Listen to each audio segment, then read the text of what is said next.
Bonjour à toutes et tous, bienvenue sur La Lumière du Vin, cette chaîne où on y parle d'œnologie et de gastronomie.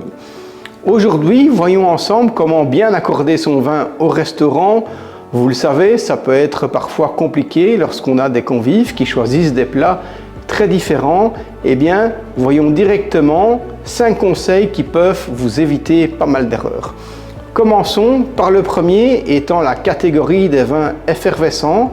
Eh bien, sachez qu'ils peuvent évidemment s'accorder à l'apéritif, mais aussi sur des poissons fumés, comme de la truite, du saumon, de l'elbeau, mais aussi un plateau de fruits de mer, sachant que toutes les saveurs iodées vont très bien avec des bruts.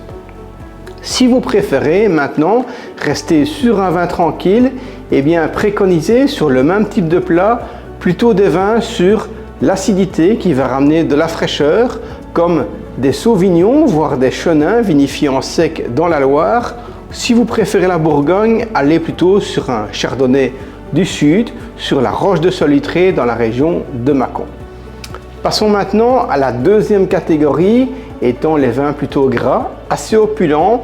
On va préconiser ici des cépages plutôt du Rhône, comme la Roussanne, la Marsanne, le Viognier. Si vous souhaitez rester à Bordeaux, allez plutôt sur des Pessac-Liognan, assemblage de Sévignon et de Sémillon qui sont bien patinés, en barrique, ou encore en Bourgogne. Si vous voulez absolument un chardonnay, restez plutôt dans le nord, là-bas où on fait les morceaux assez gras et beurrés.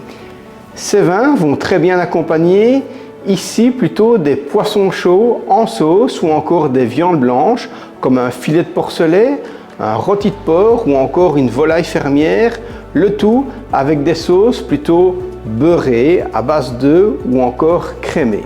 Passons maintenant à la troisième catégorie, les vins rouges légers et fruités. On va ici aller sur des cépages comme le Cinsault dans le sud de la France ou encore le Gamay dans le Beaujolais, mais aussi le Pinot Noir en Bourgogne, en Alsace ou en Loire. On va préconiser ici des plats allant sur des charcuteries ou encore des jambonneaux, des jambons grillés, mais aussi des viandes blanches, voire des volailles qui peuvent être travaillées simplement sur des notes grillées avec une huile d'olive. Passons maintenant à la quatrième catégorie pour les vins rouges puissants, structurés et charpentés.